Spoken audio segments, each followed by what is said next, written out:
চলে এলাম পরবর্তী ভিডিও নিয়ে। আজকের ভিডিও টেবিল কিভাবে ডিজাইন করা হয়। আগের ভিডিওতে আমি টেবিল কিভাবে ক্রিয়েট করতে হয় সেগুলো দেখিয়েছি।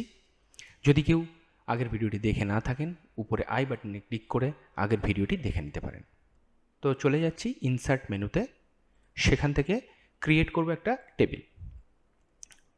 ইনসার্ট টেবিল থেকে আমি কলাম এবং রোয়ের অ্যামাউন্ট বসিয়ে দিচ্ছি, দিয়ে ওকে করছি। চলে এলো একটা টেবিল। আর যখন এই টেবিলটা আমি ক্রিয়েট করলাম, সেই সাথে এখানে লেআউট এবং ডিজাইন এই দুটি ট্যাব আমার ওপেন হয়ে গেল। তো এখন আমাদের যেতে হবে ডিজাইন ট্যাবের মধ্যে। এই ডিজাইন ট্যাবে কী কী রয়েছে আমি একবার দেখে নিই। প্রথমে রয়েছে table style options, second table style, third border. এই তিনটে ক্যাটাগরি এখানে রয়েছে। তো আমি প্রথমেই যেটা করব সেটা হচ্ছে টেবিল স্টাইলের মধ্যে শেডিং অপশানটি দিয়ে কাজ করব। এই শেডিং অপশানে কি আছে? শেডিং অপশানটি দিয়ে আমরা করব কি, যে কোনো সেল এবং যে কোনো রো, যে কোনো কলামকে কিভাবে কালার করব সেটা একটু দেখে নিই। যে সেলটিকে আমরা কালার করব সেই সেলটিতে কার্সার রাখবো, রেখে শেডিং থেকে যে কোনো কালার চুজ করে এখানে পুট করব। তো মনে করলাম এই প্রথম যে সেলটির মধ্যে কার্সার রয়েছে সেই সেলটিকে কালার দেবো। শেডিংয়ে চলে যাচ্ছি সরাসরি, যে কালার আমার পছন্দ হবে সেই কালার আমি টেবিলের মধ্যে দিতে পারি। একইভাবে যে কোনো সেলে ক্লিক করে সেই সেলের কালার আমি দিতে পারি। তো এইভাবে হচ্ছে সেল কালার। যদি চাই পুরো রো কালার করতে, তাহলে এইভাবে পুরো রোটিকে সিলেক্ট করব, করে শেডিংয়ের ভিতর থেকে যে কোনো কালার আমি দেব। একইভাবে যদি চাই পুরো কলাম কালার করব, এই একইভাবে কলাম সিলেক্ট করে এখান থেকে যে কোনো কালার আমরা কলামের মধ্যে পুট করব। তো এইভাবে আমরা টেবিলের শেডিং বা টেবিল কালার করতে পারি। এবার আমি দেখে নিই এই কালারগুলোকে তুলব কীভাবে। কালার পুট করার পরে কালারগুলোকে তুলে আবার আগের অবস্থায় মানে ব্ল্যাঙ্ক করে দেব কিভাবে। তো তার জন্য আমি পুরো টেবিলকে সিলেক্ট করছি, অথবা যদি আমি চাই পার্টিকুলার কোনো ঘরকে ব্ল্যাঙ্ক করে দিতে, তাহলে সেক্ষেত্রে সেই ঘরটিকে সিলেক্ট করে এইভাবে সিলেক্ট করে, অথবা পার্টিকুলার সেলটিকে সিলেক্ট করে আমি শেডিং থেকে নো কালার করে দিলেই ওটা আবার আগের অবস্থায় চলে যাবে। তাহলে আমি পুরো টেবিলটিকে কালার তুলে দিচ্ছি, পুরো টেবিলটিকে সিলেক্ট করলাম, এখানে শেডিংয়ে গেলাম, গিয়ে নো কালার করলাম। এইভাবে আমরা টেবিলের শেডিং মানে কালার দিতে পারি এবং কালার তুলতে পারি। এরপরের অপশানটি রয়েছে টেবিল স্টাইল। এখানে কি আছে? বাই ডিফল্ট কিছু টেবিল স্টাইল করা রয়েছে, বর্ডার এবং শেডিং পুরোপুরি বানানো রয়েছে। তো চাইলেই এখান থেকে আমরা যে কোনো কালারের টেবিল সিলেক্ট করে নিতে পারি। এইভাবে হয় টেবিল স্টাইলের মধ্যে থেকে স্টাইল। এবার দেখব টেবিল স্টাইলের মধ্যে রয়েছে মডিফাই টেবিল স্টাইল। এই যে টেবিল স্টাইলটা আমরা এখান থেকে সিলেক্ট করে নিয়েছিলাম, সেটাকে মডিফাই করা যায়। কোথা থেকে? এখানে যাব, গিয়ে মডিফাই টেবিল স্টাইলে যাব, সেখানে দেখব বিভিন্ন ধরনের ক্যাটাগরি রয়েছে।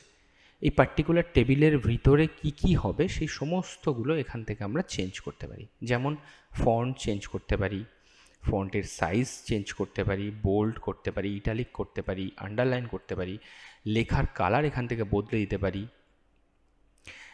তারপর হচ্ছে বর্ডার। এই টেবিলের বর্ডারগুলো কীরকম ধরনের হবে সেটা এখান থেকে ঠিক করতে পারি।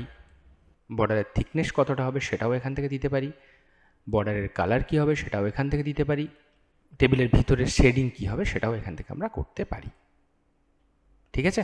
তো করে যদি ওকে করি, পুরো টেবিলটা এরকম ধরনের আমাদের ক্রিয়েট হয়ে যাবে। এবারে আমরা একটু বর্ডার সম্পর্কে ভালো করে জেনে নেব। আমরা ফিরে এসেছি আগের অবস্থায়। এইবার আমরা বর্ডার কীভাবে টেবিলের বর্ডারকে মডিফাই করা যায় সেটা একটু দেখে নিই। তো পুরো টেবিলকে সিলেক্ট করছি, করে আমরা চলে যাচ্ছি বর্ডারের অপশানে। বর্ডার অপশানের মধ্যে প্রথমে রয়েছে বর্ডার স্টাইল। কী ধরনের বর্ডার এখানে হবে সেটা আমি এখান থেকে চুজ করতে পারি। সাপোজ এইটা আমি নিলাম। নেওয়ার পর এবার আমি যাব বর্ডার কতটা থিকনেস থাকবে, বা এখান থেকে মডিফাই বর্ডার করতে পারি, করে বর্ডারটা কোথায় অ্যাপ্লাই হবে, কতটা জায়গা জুড়ে অ্যাপ্লাই হবে, বটমে কি টপে কি লেফটে কি রাইটে কি অল, এখান থেকে পুরো সিলেক্ট করে করলেই আমার টেবিলের বর্ডারটা মডিফাই হয়ে যাবে। আমি আবার আগের অবস্থায় আসবো, তার জন্য এটাকে সিলেক্ট করলাম, করে বর্ডার স্টাইল থেকে বর্ডারটাকে কি করলাম, সিম্পল বর্ডার করলাম, করে এখানে অল বর্ডারে ক্লিক করলাম, তারপরে আবার আগের অবস্থায় চলে এলো। এবারে আসছি পেন কালার।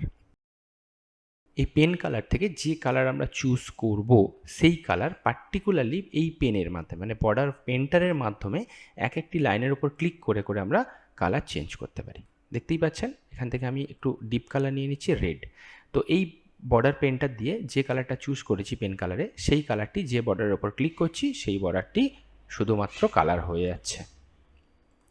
এইভাবে আমরা বর্ডার পেনটা দিয়ে প্রত্যেকটি বর্ডারকে আলাদা আলাদা করে করতে পারি।